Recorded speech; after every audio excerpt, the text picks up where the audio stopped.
This show is part of the RetroZap.com podcast network.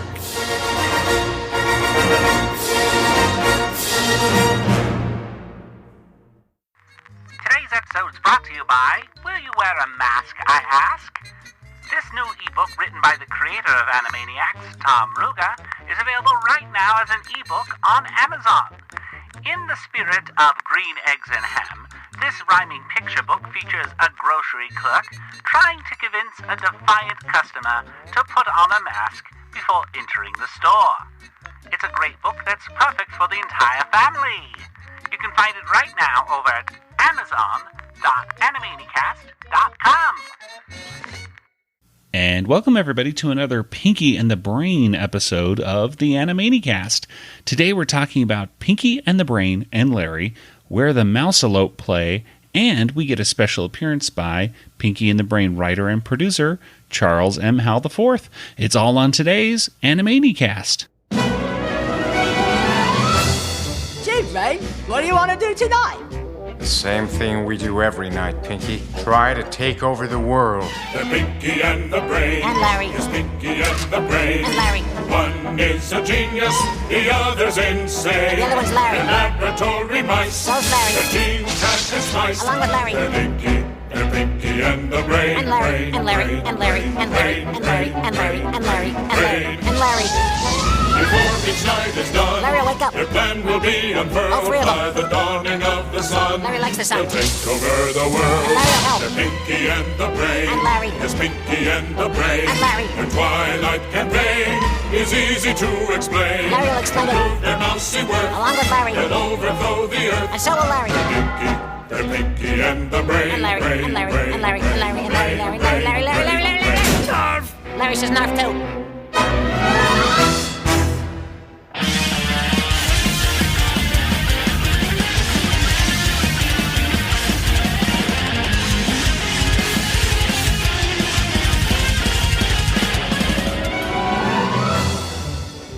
And welcome everybody once again to the Animanicast. We are the only podcast that talks exclusively about the animated series Animaniacs. And right now you're probably asking yourself, what are we doing tonight? Well, the same thing we do every night. We try to talk about Pinky and the Brain. That's right, we're going to be revisiting all the cultural references and gags, and in the end, we give each episode a water tower rating. I am Joey, and joining me once again is my brother Nathan. Larry says Narf too. And across the country in Georgia, it's Kelly. Hello. Nathan, I thought for certain you were just going to say, I'm Larry, but no.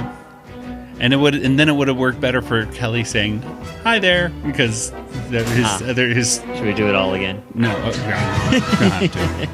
I was going to say something about being a manalope. Well, at any rate, we are talking today about the third episode in the third season of Pinky the Brain. That's right, here in the Animanicast, where we quote-unquote exclusively talk about Animaniacs, like Nathan likes to put in the show notes. Although technically that's absolutely not true. Of course, we also talk about Pinky and the Brain. We talk about Pinky and the Brain, but we talk about Freakazoid and Tiny Toon Adventures as well. But today we have an episode that I went out to our Discord folks over on the RetroZap Discord group and asked them, what should we do? And this happened to be one of the episodes that came up as a possibility. So we had to do it because I remember this one vaguely from 1997. I don't know if you two remember this one at all originally. Kelly and Nathan are. It's a good thing this is video because they're shaking their heads no. This is an really audio. Okay. Don't remember it. I do remember it. I do. Yeah. Maybe the Mouselopes was somewhat familiar. I don't know. It's all kind of a blur. Nathan's had a rough life, ladies and gentlemen. It's all a blur. I was like 9. I don't know. What were you doing when you were 9 years old? I was doing a lot more. I was graduating from high school, and yet still was... when you were 9? I was actually... No. Oh. Well, no.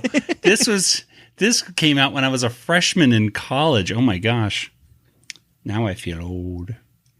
Well, at any rate, let's go ahead and get into Pinky and the Brain.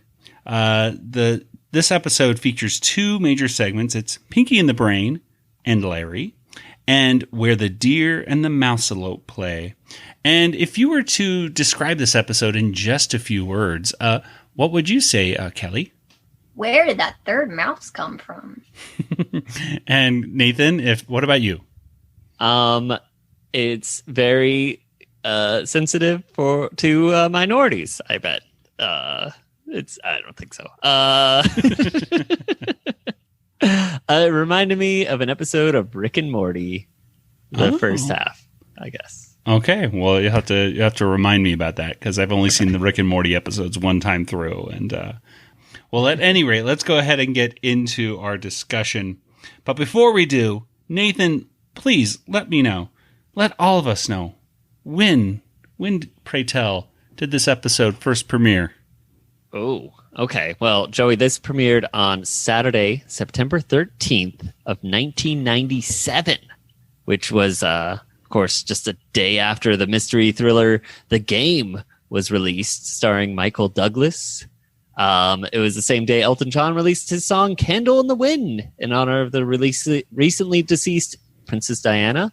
That song was the highest selling single since charts began in the 1950s. It's also the same day as the state funeral of Mother Teresa in India, and also the same day as a premiere of some new shows, including Pepper Ann, the new Batman Adventures, and the Weird Al Show. I have the Weird Al Show on DVD. There you go.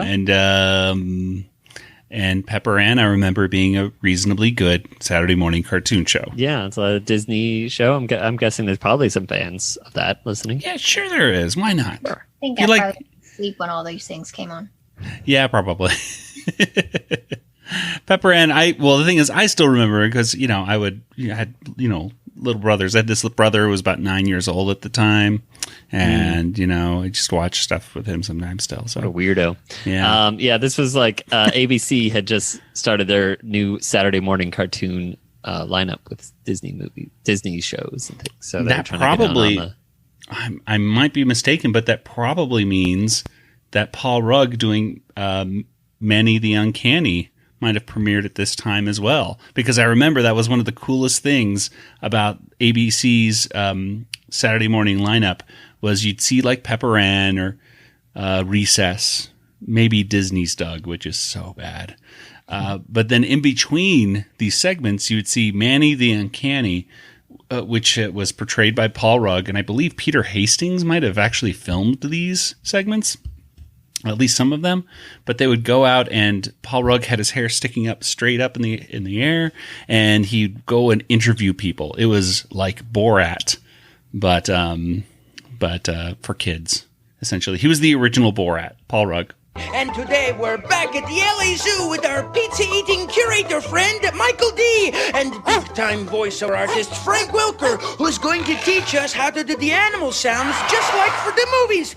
Okay, let's go see some monkeys. Whenever I have a special project, I come to LA Zoo and do a little research. Here we are at the Capuchin monkeys, the monkeys that Frank Wilker used in, Raiders of the Lost Ark? You did the monkey? In Aladdin, I did a boot. Make some of the noises for us. Well, they have a lot of kind of like bird kind of quality sounds, little cheeps and things. Yeah.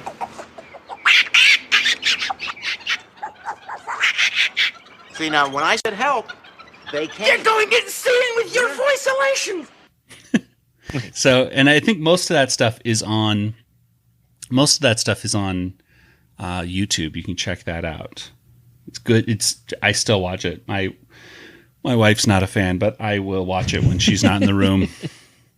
Or when you want her to leave the room. Well, there you go. No, that doesn't happen. Especially under quarantine.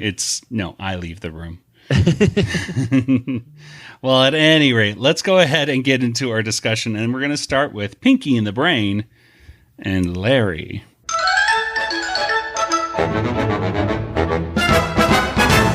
And Pinky and the Brain and Larry was written by Gordon Bressick and Charles M. Howell IV. And the directors were Russell Calabrese and Liz Halsman.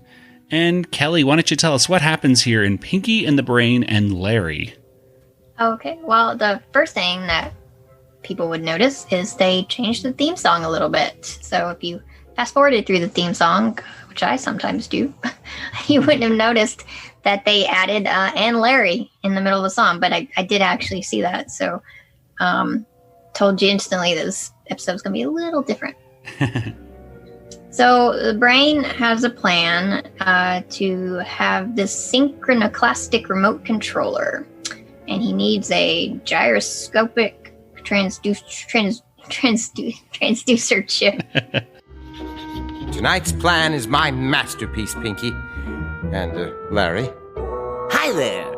Oh, point. I particularly like all the squiggly lines. Yeah. Those are not just squiggly lines, Pinky. And, Larry? Hello. Apparently you can only get that at the White House, but leading up to that, he and Pinky and Larry devised this plan, and they're sort of thinking out loud. And with this device, he wants to control every remote controller in the country, and basically like control everybody's garages. And so if they're all stuck inside in their garages, they can't go anywhere, but they have to use a bicycle. With everyone's car locked in their garages, they'll be forced to use bicycles, crippling the petroleum industry and bringing the world to its knees. I'm Larry. The funny thing was, and I actually took notes this time, so I actually wrote this down. But he says, Pinky, are you pondering what I'm pondering? And Pinky says, how can I get 7 dwarfs to shave their legs? Which is pretty funny. And, but every time, he'll say something like, thank you, Pinky and Larry, or you're an idiot, Pinky and Larry. And then every time Larry's name came up, he'd say something like, hi there, or I'm Larry. He didn't add anything to the conversation or anything. He was just sort of like this add-on, because there was always this pause after Pinky and Larry, sort of like an afterthought, like a literal afterthought. So, and Larry has like little curly hair, making him look even different from Pinky and the Brain. And I was like, I wonder if this is like a Three Stooges reference. And it was.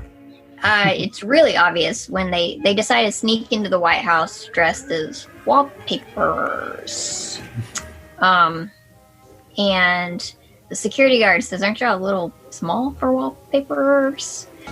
You look awfully small for wallpaper hangers. Actually, we are 2 laboratory mice attempting to take over the world. And that's Larry. Hello. Oh, you wacky little wallpaper hangers. Go on in. But, I don't know, they convince them with Larry. So he's just kind of standing there. He's not even facing the same way they are, but, he's like, whatever. So they go on the White House, and Brain ends up getting wallpapered over. Pinky says, oh, this looks kind of lumpy. But then when he finally gets out of the wallpaper, he's got some stuck to his head.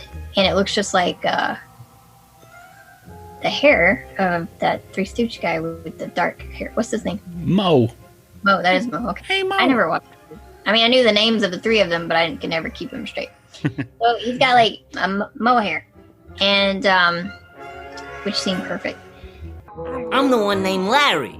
No, it looks a little lumpy.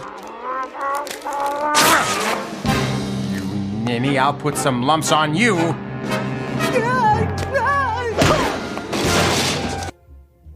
So they get thrown out by a butler, because I guess he finally realizes that they're not really wallpapers, or at least they're not very good anyways.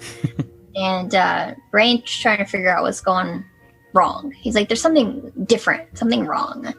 And he starts talking about yin and yang, and Pinky wants to know is he yin or yang, and Larry's trying to figure out where he falls into all of it, and that's sort of what they come to the conclusion of, is that Larry is sort of superfluous.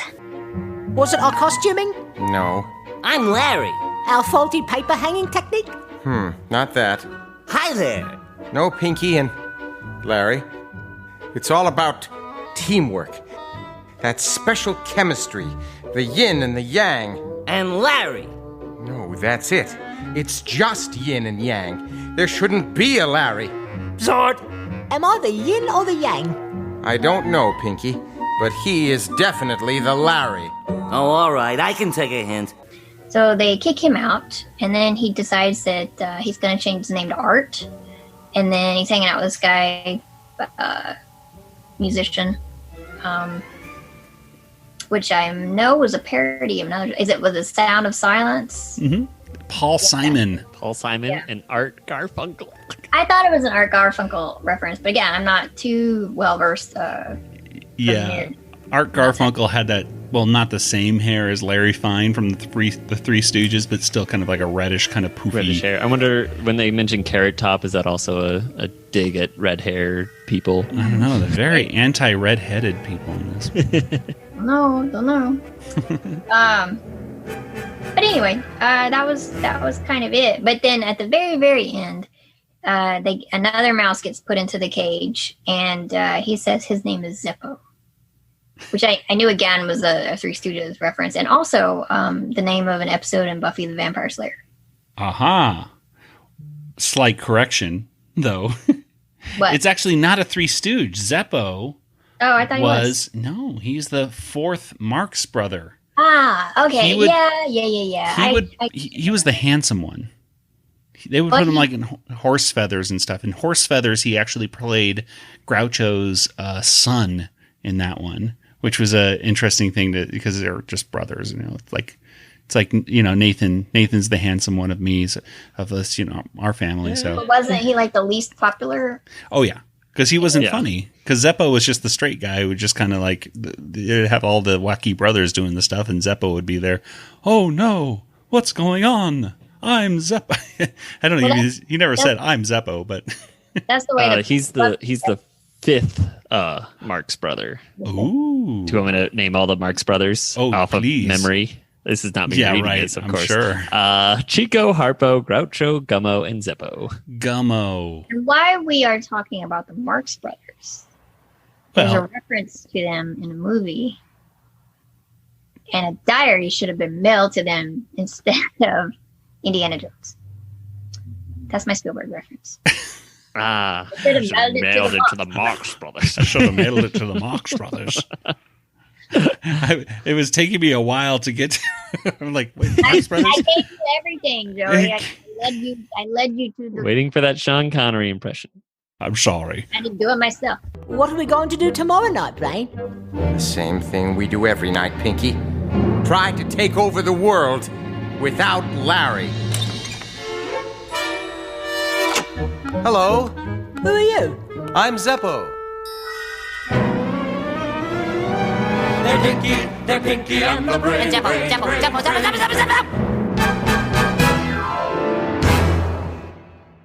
So Gummo was the fifth. Yeah. Well, no, I think Zeppo's the fifth because he's the youngest. Okay, so what did I see? Now it shows you how out of it I am with Marx Brothers things. I don't even know Gummo. I'm going to assume that Gummo was not in the movies with them because I think I've heard of Gummo, but I haven't heard of Gummo. He was even less popular than Zeppo. Wow. Yeah, my guess is they were in vaudeville with him, and then he never made it to the movies with him. And I probably only know Zeppo because it's the name of a Buffy episode. Ah, there you go. So anyway, that's Zeppo. Well, there's a lot of cultural references in this episode. This first half, I mean, obviously the first thing was Three Stooges, and like we mentioned before, and Larry is voiced by Billy West, who's doing a very Larry Fine voice, which also happens to sound like Stimpy from Ren and Stimpy. Mm-hmm. It was like spot on. Like I never realized until watching this, like, oh yeah, gosh, Stimpy really sounds like Larry from the Three Stooges. I wonder if that's where he came, up with that voice to begin with. But at any rate, I watched one episode of Ren and Stimpy. Only one? It was Don't Pee on the Electric Fence. Don't whiz on the electric fence. That's all I watched. I was a huge Ren and Stimpy fan. I even got the soundtrack album. There was at least 2 albums. I know I got 2 of them. There was one where it was like the soundtrack album, and then there was another one of them. And Billy West. It was when Billy West was doing both Ren and Stimpy's voice, and they did like a radio call-in. The whole CD was like a drama, and so I was a huge Ren and Stimpy fan. Did not like it when it was rebooted. However, it was not funny. It was just like on Spike TV, I guess, like 15 years ago. They were like, "Ooh, it's for adults." And John Kay, who was originally behind the show, who there's a whole other drama. Some of our listeners probably know what I'm talking about with that guy, and he's apparently not so cool, and that's putting it lightly. But he was in charge of the show again, and it was just like crude and really inappropriate. Whereas the original Ren and Stimpy, it was crude, but up until like a certain point, because it was still a kid's show. When it was on Spike TV, it was just like, nope, we're going all out. We're going to be as inappropriate as possible. And I don't know why, but it just wasn't as... Like a little more South Park, I guess? Probably worse. Yeah. Much worse. Wow. Yeah. So, but at any rate, there's 2 episodes of the Three Stooges that are referenced in this one. One of them is A Bird in the Head from 1946, and that's when the Three Stooges are doing wallpaper. They're doing the wallpaper thing, and they do wallpaper Moe against the wall, and I think they even have the similar line of, there's, it's this lumps in this. Lumpy, it's a little lumpy. So that whole thing was there. Although I watched the scene with the original with Larry, Moe, and Curly, and it made absolutely no sense why they were putting the wallpaper on top of Moe, because he was just there. I don't know. I guess the scene is supposed to be like they're holding up the wallpaper and they can't see what they're doing. But when I watched that scene, I'm just like, no, I can't believe it.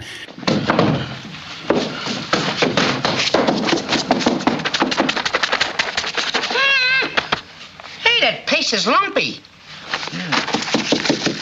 Say, this wallpaper's got eyes. The paste looks like Moe. It is Moe. The other part right there is with when Pinky goes, Brain, Larry, cheese, Brain, Larry, cheese. Brain, Larry, cheese, Brain, Larry, cheese. There's a actual good Three Stooges one called Horses' Collars. And in that one, Curly is scared of mice, I believe.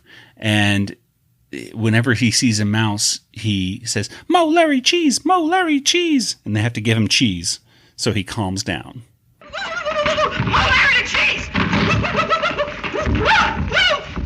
Moe, Larry, the cheese! Moe, Larry, the cheese! Some cheese! All right, Moe, Larry, the cheese!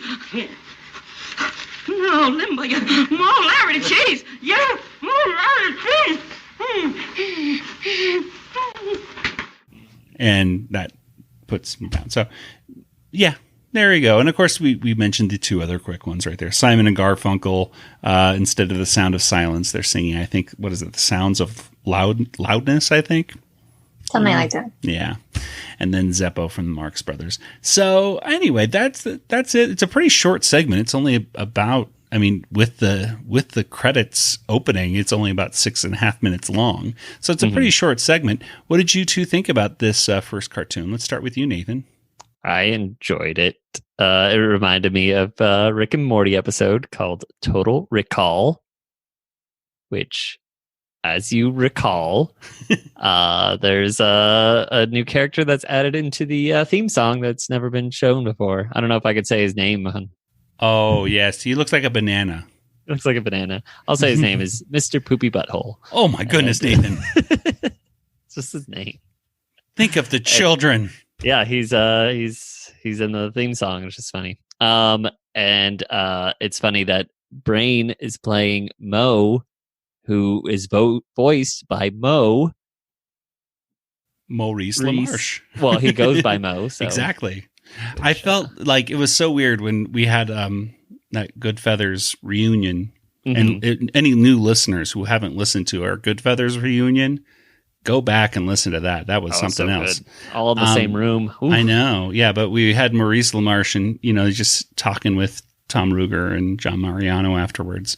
And they're just calling him Mo. And they kind of wanted to call him Mo also, but I'm not I'm barely on a first name basis with Maurice LaMarche, let alone a nickname. Exactly. I could see myself saying, "Hey Maurice," but I could not say, "Hey Mo." No, that's not me. Crazy old Maurice. I just realized that the crazy old Maurice. You missed it, Kelly. Sorry. No, my mind was just going somewhere else though, because it was like when it's like Pinky and the Brain and Larry, it reminds me of Hamilton, where it's Angelica, Eliza, and Peggy. That's true. Angelica, Eliza, and Larry. The Schuyler sisters. Man, I loved Hamilton. My wife has watched that. Well, we've watched Hamilton a couple times, but now we've watched everything with Lin-Manuel Miranda on YouTube. She just loves him so much. Weird Al has a polka version of Hamilton. Yes. Saw that. And you should watch Lin-Manuel Miranda watching it for the first time. It's very cute. Well, one thing I really thought number one, I did like the design of Larry in this one. I like how his eyes were green in this. So you have the Brain with pink, Pinky with blue, and Larry with green. I just like how that all balanced out. But I did not like, obviously, Larry kind of butting in all the time. And I kind of wonder whether or not, I was wondering whether or not Larry had anything to do with the WB executives kind of butting their heads in. Like wanting to add another character for... Yeah, like that Pinky and the Brain, the story is getting stale. Like, what if we added, I don't know, Elmira or something? Yeah, exactly. That we needed to add something up, and I kind of get the idea of that with Snowball as well. That was the case. But maybe we'll get Charles M. Howell on. I know that he's said that he would give us a little bit of clarification on this episode. So if not this episode, then we'll get him in a future episode kind of clarifying what the heck is, the drama perhaps behind the scenes on this one. But there's the Brain has this great speech kind of at the end talking about how the yin, you're the yin and I'm the yang, or maybe you are and I am, or whatever.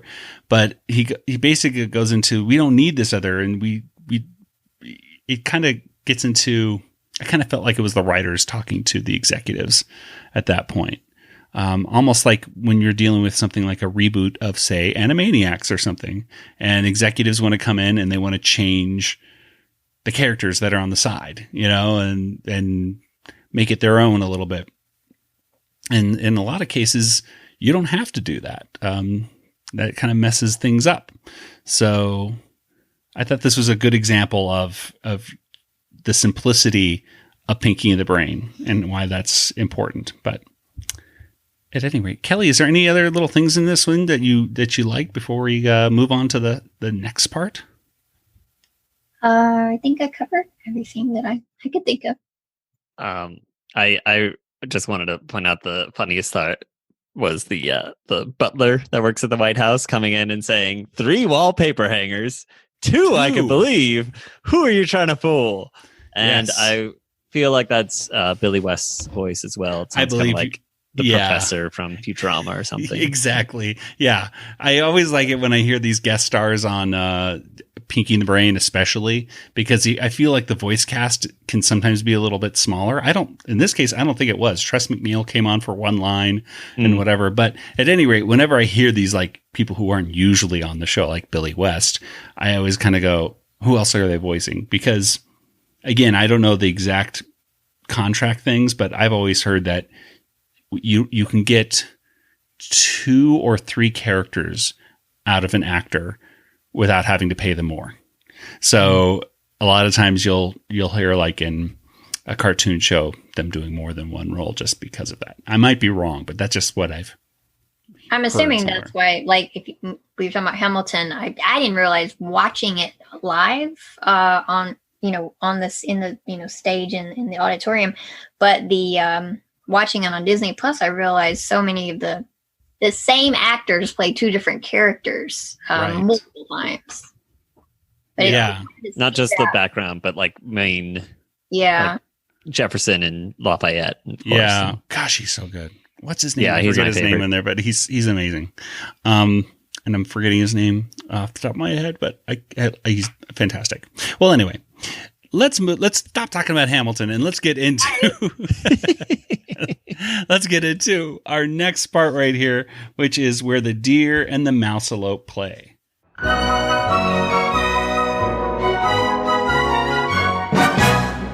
And Where the Deer and the Mousealope Play was written by Wendell Morris and Tom Shepard, and the directors were Russell Calabrese and Liz Halsman.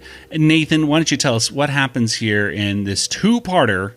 There's a commercial break right in the center of Where the Deer and the Mousealope Play. Oh, well. Okay, so in this segment, Pinky and the Brain wants to set up these giant billboards that look like the 3D art that was really popular in the 90s. What is this called? The Magic Eye. The Magic Eye. Oh. Yeah. Oh, so which were so annoying, by the way. I hated those, and I never saw any of them. I never saw any of the images. I was just like the guy in Mallrats, just staring at the posters in the mall. Mm-hmm. Not Seinfeld, George Costanza. Oh, yeah. I mean, they were the most frustrating things. I don't know about you, Kelly, but I hated them. I don't think I could see them that well. And was this around the same time the photo mosaics were really popular too? Like, I had a Yoda poster. That's what came to mind when I was saw this episode. I'm like, no, it's not the same thing. But they had the little tiny pictures, and then you pull out, and then you see like. I still have my photo mosaic Yoda poster and my Darth Vader one. I think yes. They're both in the school. I was thinking they were popular around the same time. The photo optical kind of things. Yeah, I liked. Yeah, that was definitely a late '90s thing, where the Magic Eye things and the photo mosaics. Which photo mosaics I liked because I could actually see and I could appreciate those more. Yeah, I think wearing glasses sort of inhibits the 3D eye stuff a little bit. I know I don't really enjoy 3D movies. Well, the funny thing is with the 3D eye thing was it's like you had to strain your eyes and squint and blur, and then at the very end of it, you finally see the image, and it's just like a blocky, stupid. It's not like it was worth all the effort. Some people though could look at them and go, "Oh yeah." Some people could look at them and see them right away, and other people it was just frustrating. So. At any rate, yes, a very good plan right here. This thing, these giant 3D posters had to be 3 miles by 11 miles big. So that's so big. Just like, and he's going to have multiple ones of these. I think. Was he? Okay. I think I wanted to say that his plan was to have more than one. Which makes sense. But you have to put them above streets in a bunch of places. Yeah. Oh man, just thinking of it just gets me so frustrated. Just, but he needs, of course, lots of steel to do all this, and where else to go but Pittsburgh. And the way he's going to do it is through reparations. He's going to pose as an endangered species, the Mousealope, which I guess he kind of makes up due to information on the back of a postcard. But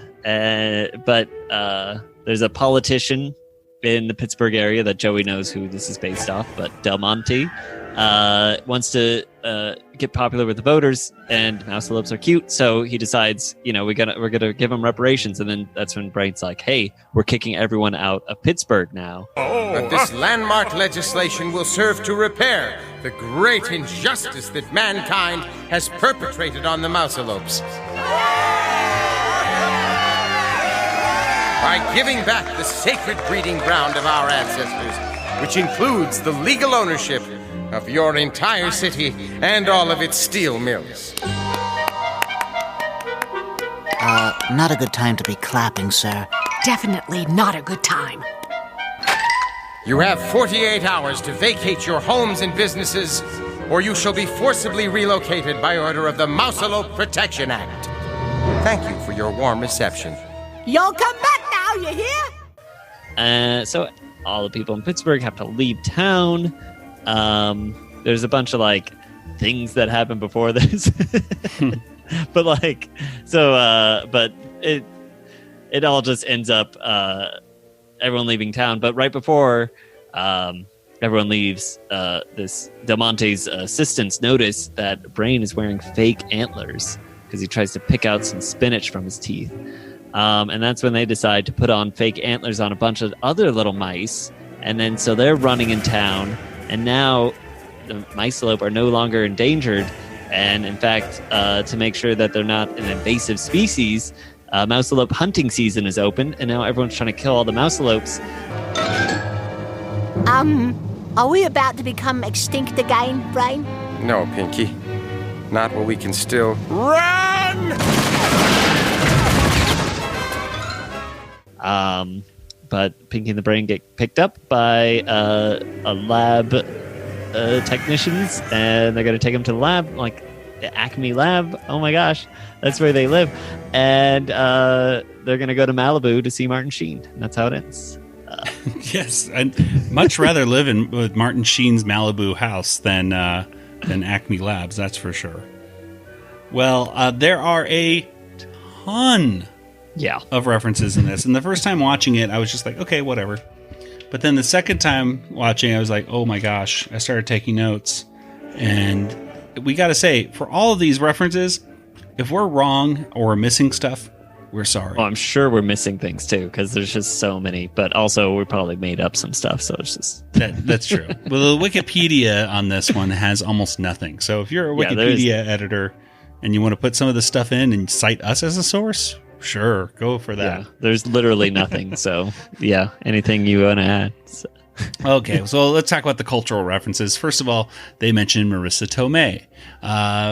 Marissa Tomei was kind of a punchline at the time in the late 90s for getting an Oscar for My Cousin Vinny, which is a really good movie. And she's really great in it, too. Yeah, she's really good, but it was like a running gag for a very long time about how she was so young, or that her performance wasn't as good to receive the Oscar. I think it's sexist, but it's probably what it was. Well, she was also 29 at the time, so she was a little young, but it was...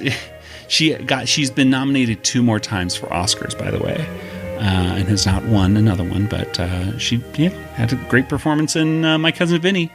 So if you haven't seen that movie with Karate Kid and Pesto, the pigeon sounding guys, then go for that. The guy that impersonates Pesto. Yeah. Yes, the guy who was one of the first big movies Ralph Macchio did after the Karate Kid. And because I remember when it came out, I was like, "Ooh, what do you?" Because I hadn't seen him in a long time. He's in Cobra Kai all the time.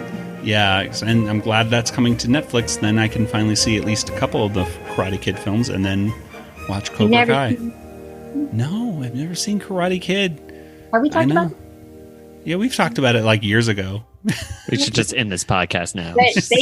But even in the interim in these past few years, you still haven't seen the Karate Kid. I haven't seen it on the menu of Netflix yet, so I can't. Somebody was posting on Twitter earlier about the Karate Kid Nintendo game, and I was like, "Oh, I still have mine. It's in the storage unit, but I still have that because, when I had the action figures and the toy dojo and #NotObsessed."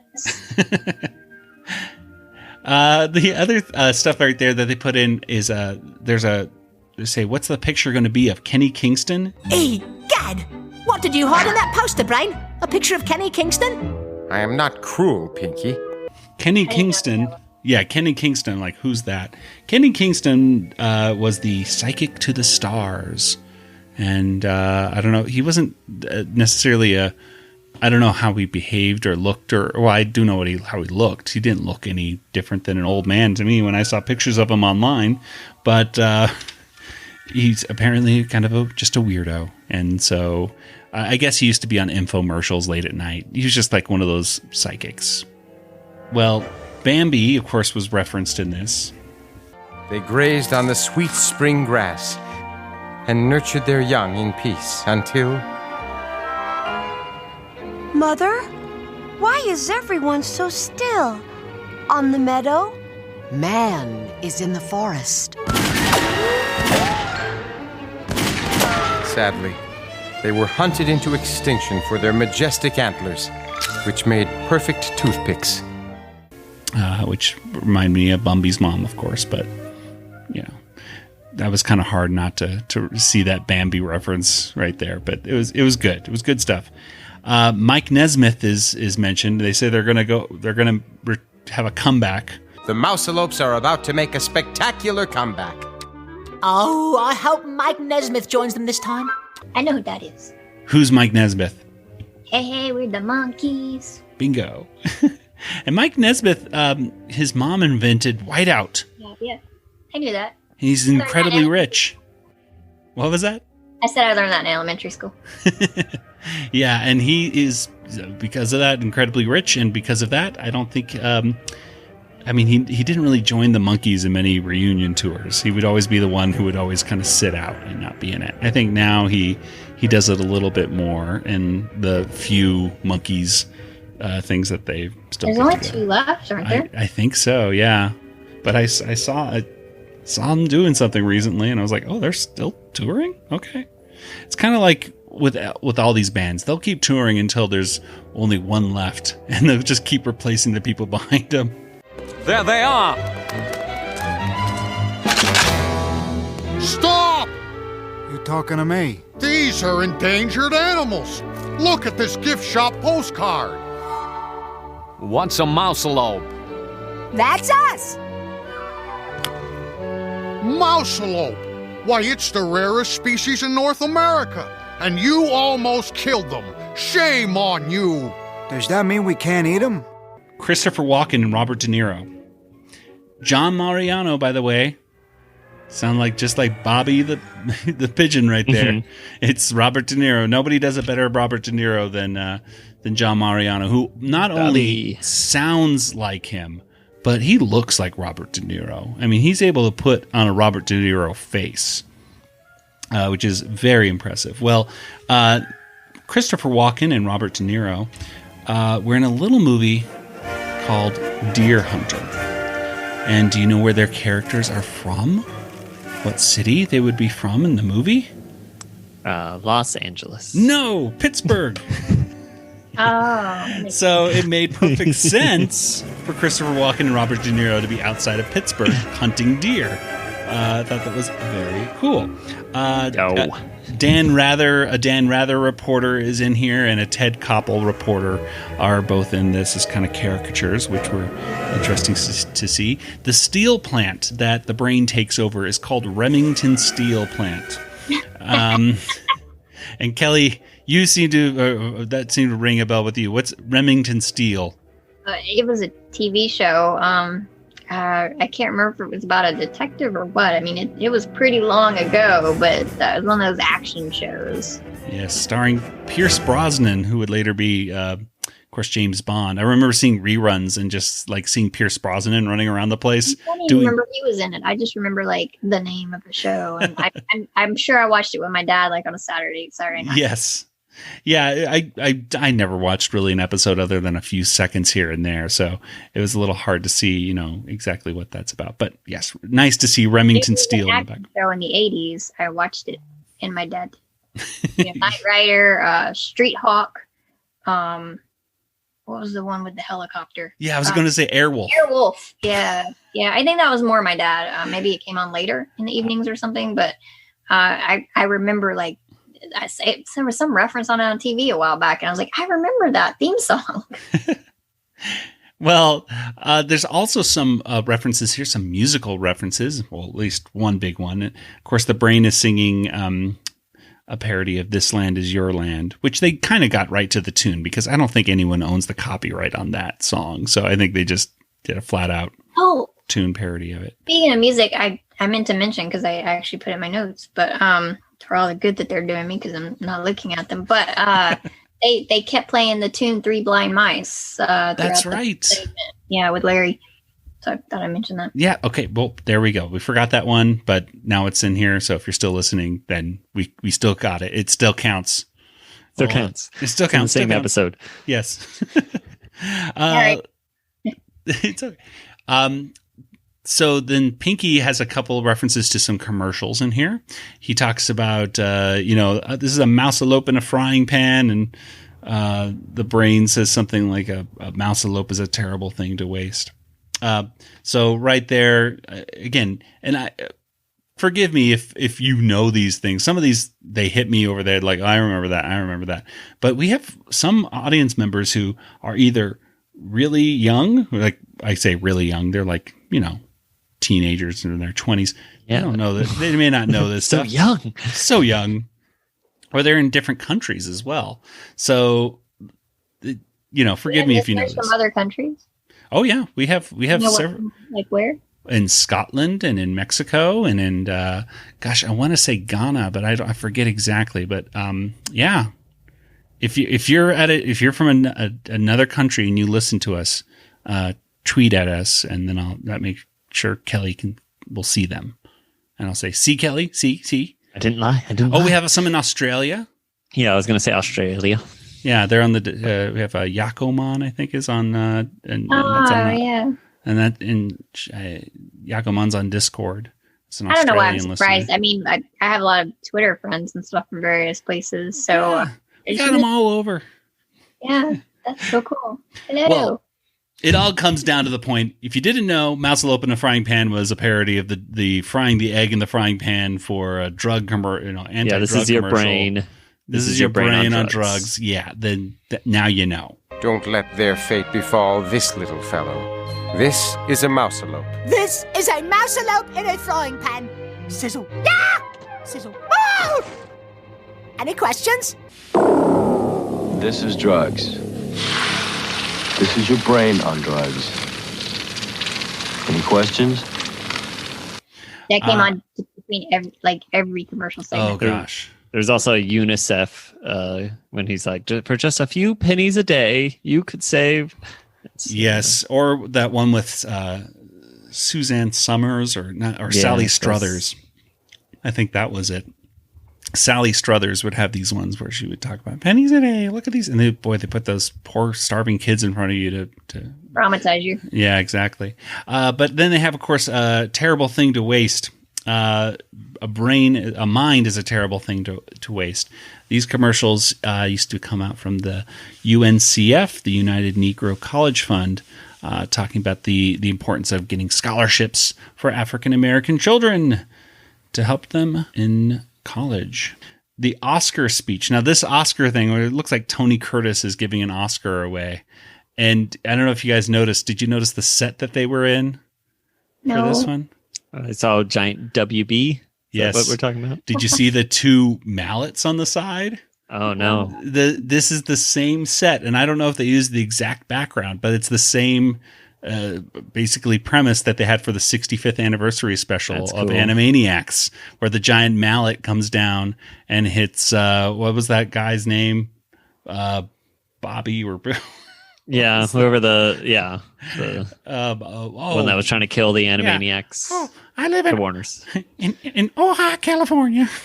Anyway, that's all I really remember from him. Well, anyway, so that was cool to see. But the Marlon Brando thing, Marlon Brando, when he won Oscar for The Godfather, he sent a Native American to go pick up the Oscar for him. And the Best Actor award goes to Marlon Brando.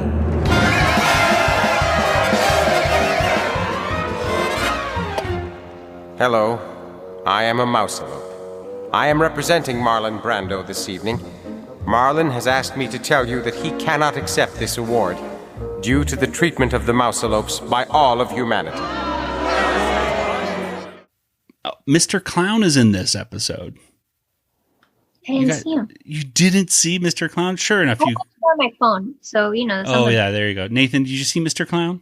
I saw him. I didn't realize it was Mr. Clown. I thought it was just a clown. No, that was Mr. Clown, and he ran over Pinky and the Brain. So we got two Animaniacs references in this. You say Mr. Clown, you're talking about when the whipper wills. Whipper Yes. and wind. The wind will whip her back. Oh, nice and chubby baby. Yep, exactly. Terry Bradshaw is mentioned. The Pittsburgh Steel is ours. Does this mean I can finally rub the top of Terry Bradshaw's head? Point. And Terry Bradshaw was a Pittsburgh Steeler, and he's currently a football guy. I don't know. He's in tons of commercials. He's that over energetic football bald guy. They mentioned about rubbing his head. I know what he looks like and who he is, and anytime I know and recognize a football player, they must be prevalent in media. Exactly. So he's definitely in a lot of commercials. And finally, we're talking about Del Monte. So I had to go in and go, okay, Del Monte's probably voiced by somebody. Maybe he's voiced by a famous person that I'm just not, one of these guest stars they had on Pinky the Brain. Nixon. What was that? Looks like Richard Nixon. Well, he does kind of look like Richard Nixon, but he's not a parody of Richard Nixon. Jim Meskemen did Del Monte's voice. Okay. Now, Jim Meskemen, I looked up his IMDb, and this guy has been in everything. He's one of these actors that is almost like an equal amount of voice acting versus behind this or just bit parts in movies. So if you look him up, you probably say, "Oh, I kind of recognize his face." He's one of those people that he's that guy. He's been in this movie and that movie and tons of different things. But he's a priest in one movie, a detective in another one, whatever they need him for, he's that. And he does a lot of voice work. Well, I looked at his work for Pinky and the Brain, and it said he did 2 characters. One of them was Del Monte, and the other one was Bob Dole.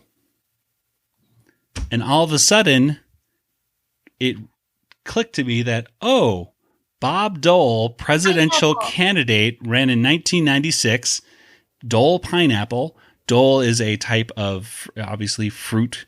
And Del Monte is also a canned fruit. So therefore, by saying Del Monte, and that's why he kept referring to himself in the third person constantly. Del Monte is not going to do this. Del Monte, like talking like that. That would Bob Dole would do all the time. Bob Dole's, I'm for lower taxes. Bob Dole's for this. Bob Dole's for that. And then they had these other things talking about how, when they're saying to him, your cuddly meter is down and all this other stuff. They have him hooked up to a heart monitor. Bob Dole had, I believe, a heart attack right before the presidential election. That was like a big issue, was whether or not he would be, strong enough to be a president. I believe Bob Dole is still alive. He's very, very old, but I believe he's still alive, if I'm not mistaken. If I'm mistaken, I'm going to take this out so no one will know. But, but it was if you listen to that heart monitor, it does flatline at one point, which I thought was kind of cool. Anyway, that's who Del Monte is. He's 97 years old. Wow. Yeah, I'm still alive. The poll numbers are not encouraging, sir. Your charisma quotient is, non-existent. And your cute and cuddly count is even worse. People need to know that Del Monte cares about something. But what does Del Monte care about? That was something right there. I thought that was cool to see, and it was almost like a light bulb going off, and I was very happy to see that. But those are all the references. There's a lot of them. It's a 2-parter, and I probably missed a few as well. But what are some of the things that you thought were cool? Kelly, let's start with you. I thought it was funny when they were talking about getting the steel, and Brain said, they take it by birthright, and Pinky said they'd have to go to Lamaze classes. Yes. That made me laugh. That was funny. Nathan, what about you? Oh, when Brain said, "Why don't you marry a Slinky?" Yeah, the Brain's jokes are not the wittiest, but he tries.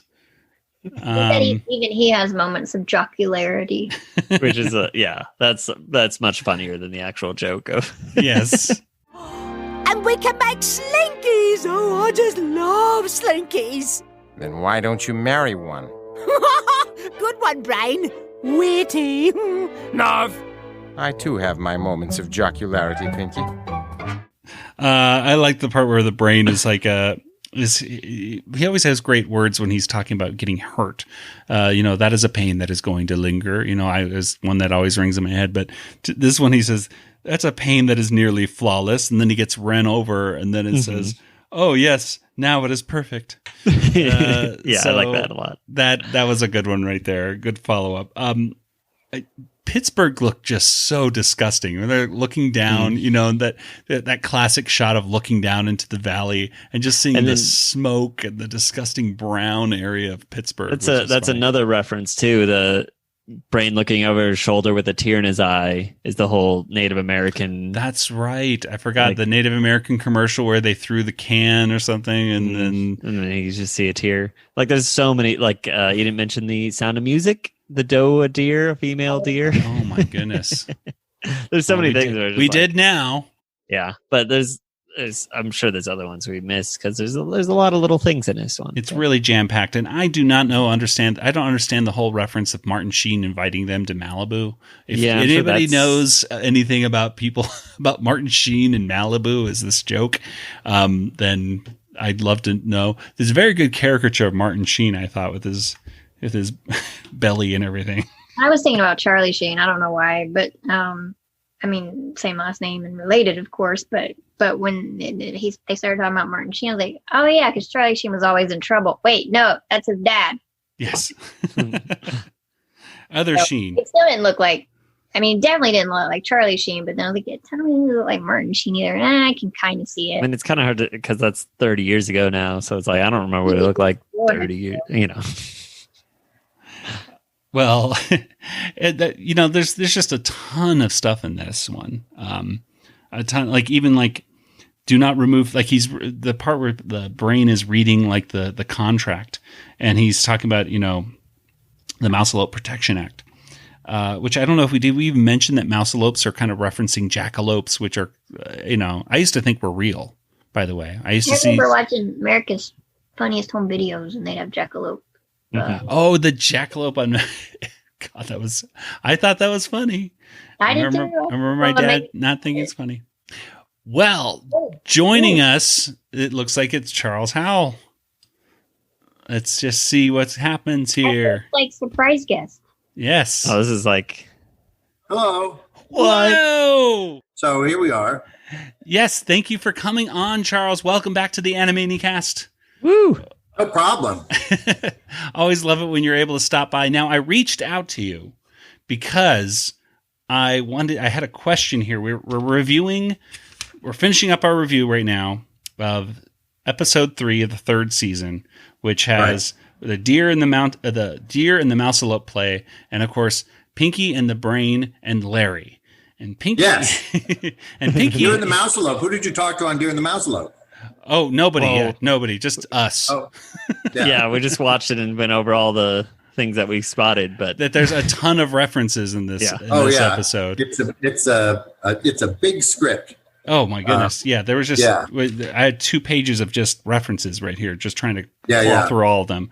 That was Tom Shepard and Wendell Morris. Yes, and I was the head writer on that one. Well. My main question for you, since we're talking about Pinky and the Brain and Larry, was obviously it's a Three Stooges parody, and you and Gordon Bresick, of course, wrote this one. Can you tell us how did this script, this idea, come to be? Because it only ended up being a Three Stooges parody at the very end. Right. It started because we wanted to, the network had been asking Peter to put more characters in. I don't know how much you've dealt with what the network wanted for an additional season of Pinky and the Brain Primetime, but they wanted it to be more of a sitcom like The Simpsons. They had suggested that Pinky and the Brain each be married and live next to each other like the Flintstones and have kids. And Peter was in charge of those primetime shows, and he was just going crazy. He kept saying, that's not Pinky and the Brain. So what he did was he gave them Brinky, which was they have a kid. Now, I don't think that's what the network was talking about. But he said, okay, you want a kid? Here's Brinky. And you want them married? And he gave us what ended up becoming you'll never eat food pellets in this town again. Although we had to rework it a little bit for Saturday morning. There are just some things that were alcohol references and stuff. And so, he did those two things. And of course, those were what the network wanted. And, we are so glad that he didn't destroy the show to meet their instructions, but he did those two things. And when this was all going on, before either of those episodes had been done, actually, but there was a whole back and forth going on with the network. And Gordon and I were sitting at home, I think in Gordon's office, and we were saying how ridiculous it was. Pinky and the Brain are a duo. It works that way. And what do you want to add another character for? What's the other character going to do? And we talked about all the great duos. And we said, well, of course there was the Three Stooges, where they had a third character. And, we both kind of agreed, yeah, but, the third character is Larry. He doesn't have a lot to do. But so we did, well, what if there was a third character? Let's Pinky and the Brain and Larry.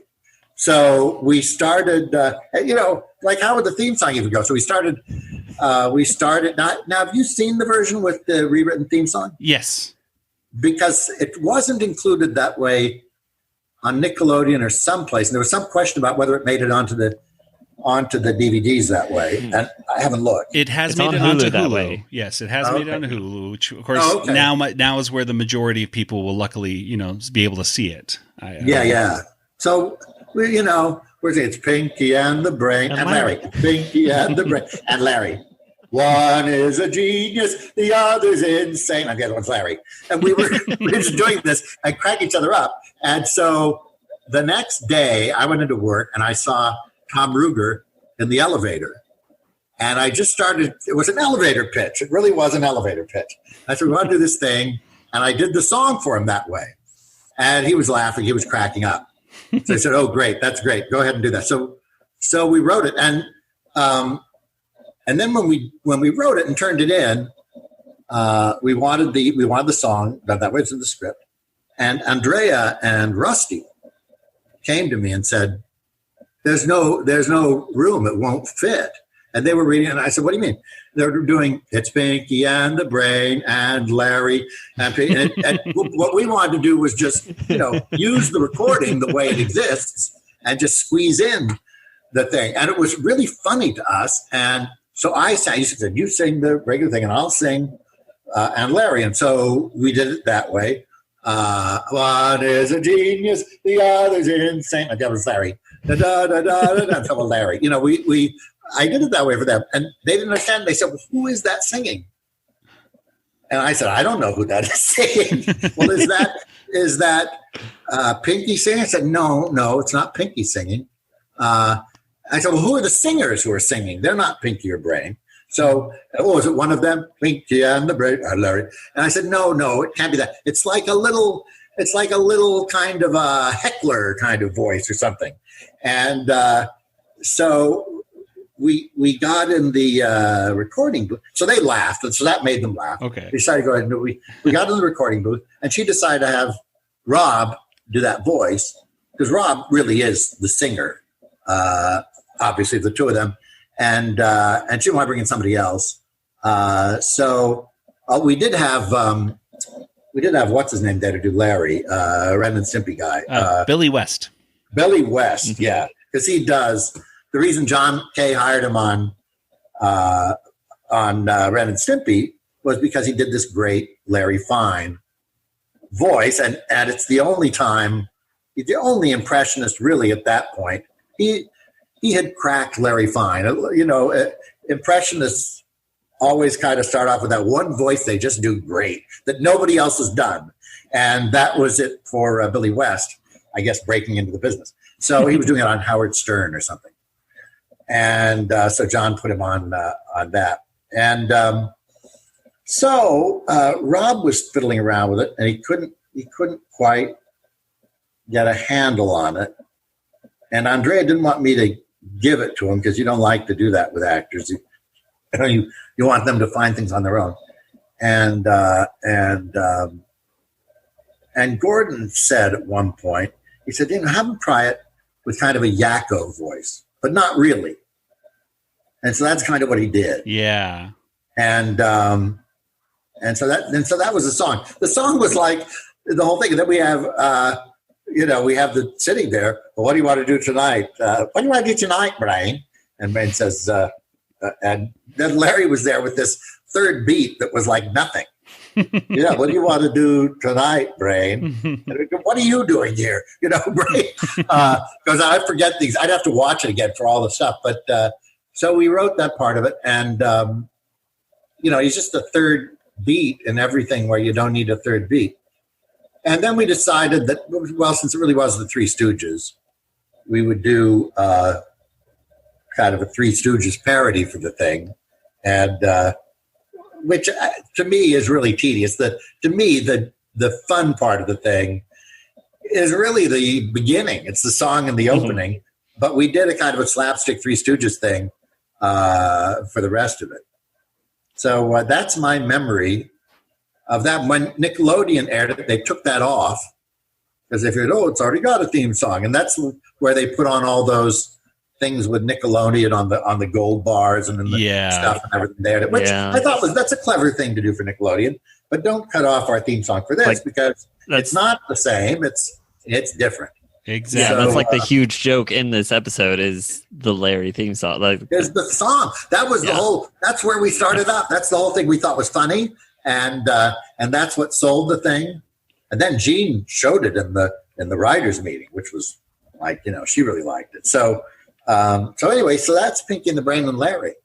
Well, fantastic. Now, do you get any flack or anything from any executives after this was shown or anything? Because we really got the feeling that there's, the Brain talks about, you're the yin and I'm the yang, or you're the yang or I'm the yin, and we don't need a third one. We don't need it. It really kind of felt like, the Brain is not talking to Pinky in this case. He's talking to somebody else, and it's Maurice LaMarche really talking to the executives in a sense. Well, on some level, I hate to say this publicly, but I will. I don't think the network people usually are smart enough to understand things like that. They didn't know we were sort of making fun of them, I don't think. And also at that point, they were really involved in pushing Peter to do this additional development for the second season, but they weren't reading our scripts every week. They still, under Spielberg, they didn't read anything. Right. Spielberg approved, that was it. And they saw the episodes. And so they weren't really dealing with us day to day on scripts that season. They started to after that, although they really didn't. They really didn't give us line notes on every script after that, but they did start kind of poking in every once in a while. Right. So yeah, no, but it absolutely was making fun of the network. There's no question about that. Well, that's really we'd love to have you on again, Charles, in the future, because again, as we're going through some of these episodes of Pinky and the Brain, and we're kind of doing them, we are doing them random, just depending on what our audience members would like us to talk about.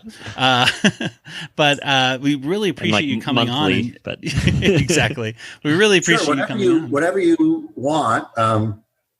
I know a lot about those later episodes, and because I was involved in all of them. Right. And so, I can talk about any of those, any of the ones that you want to talk about, and some of the upsides and downsides of the second and third season. We had our budget cut way back, and Peter had done, I think, 13 half hours for the first season in over a year. I think in 14 months, and then they wanted me to come in and take over when he left. And I said, okay, you would now have to do a half hour a week. They wanted 52 more scripts in 52 weeks. And we never made that. But and they sent it to a cheaper studio. They never looked quite as good as they did the first season. Right. And of course, leading in, I guess the network eventually, in a sense, kind of got its way with that third character, right? With Elmira being put in. That was Chris, what's his name? The Warner Brothers executive. It was a last minute idea to save the show because it was canceled. They absolutely canceled. And he just said, what about Elmira? What about using Elmira? And he pitched this whole thing. She'll be a little kid, and she'll, Brain, of course, hates it. And so we did that. And they wanted more kid-friendly. They wanted kid-friendly subjects. So because that was one of their gripes about the first season was, Frank Sinatra. What are you kidding? Who? We said, well, it's just funny. It's a funny situation. But Pinky can do his little Nancy Sinatra song, and we can do all these things.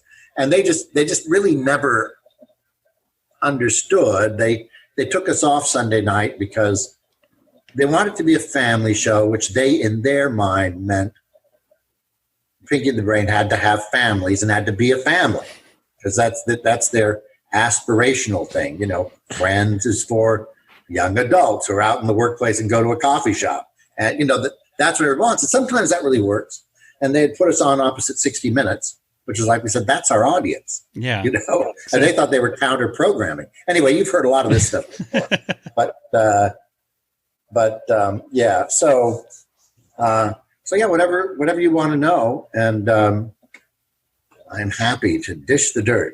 All right. Well, thank you so much, Charles, and we'll talk to you. We'll talk to you later.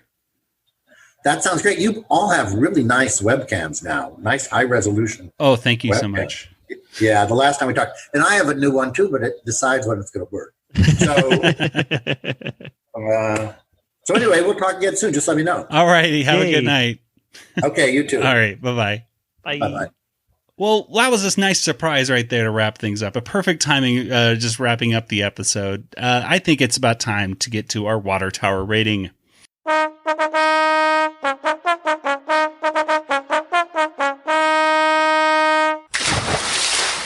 Well, what do you guys think? Out of 5 water towers, how many would you give this episode? Kelly, let's start with you. I think I will give it 4 because it was actually funny and made me laugh out loud, because y'all know I'm kind of serious. So anytime I actually laugh out loud, that's mostly I laugh inside. And I really enjoyed it. I thought the writing was really well done and very, very clever. Particularly with all the references they squeezed in, and it was just chock full of things, and layer upon layer. So I really enjoyed that. Okay, Nathan, what about you? I'm gonna agree with Kelly and go with 4 water towers. Just very funny overall. That theme song is a high point in that Larry one. And of course, that all the butler. But yeah, it's all. And then Mouselopes was enjoyable. It probably could have been cut down a little bit and still been really good. But it was funny, and lots of references. Just too many for me to understand what was going on. Yes, there was a ton. Oh boy, this one kept me busy. We're in triple agreement. I'm giving it 4 out of 5 as well. Very funny episode. Certainly not a perfect one, but Pinky and the Brain and Larry is a very classic episode, and especially hearing after Charles talking about some of the behind the scenes stuff that happened with that is always nice to know. So 4 out of 5 for me. I would recommend this episode to people just kind of wanting to find something funny. And one last thing I'll mention is I really liked how they use the antlers in the Mouselopes as toothpicks, and they're very, very good toothpicks. And the people that were unleashing the hordes of boxes of mice with little fake horns on top, the antlers on top. The boxes said miniature novelty antlers, which I just thought, the writing from everything that was said to visualized was just right on. So 4 out of 5 for me. Excellent stuff. Well, let's go ahead and get to some contact information. Nathan, where can people get in contact with you online? Joey, I'm on Twitter, DjangoFT, that's me. All right, and Kelly, what about you? I'm also on Twitter, Yoda Princess, YODA, or email me, Kelly at BigShinyRobot.com. Okay, and as for the Animaniacast, we're on Facebook and Twitter and Instagram, and of course you can go ahead and talk with us and all the other folks at the RetroZap Discord group. You can give us, or you can get an invite, I should say, to that group by going to discord.animaniacast.com, and that way you can join the group and have some fun talking with all the other listeners. And you can email us, animaniacast@retrozap.com. Speaking of RetroZap, head there right now, today. There's great podcasts, there's great articles every single day of the week. It's a great one-stop shop for pop culture. All right, that'll do it for today's episode. So for Nathan and Kelly, this is Joey saying good night, everybody. Good night, everybody. Good night, everybody. This podcast is not endorsed by Warner Brothers or Amblin Entertainment and is intended for entertainment and information purposes only. Animaniacs, Tiny Toon Adventures, Freakazoid, the Warner Brothers logo, all names, pictures, and sounds are registered trademarks and or copyrights of their respective trademark and copyright holders. All original content of this podcast is the intellectual property of the Animaniacast unless otherwise indicated. Hello.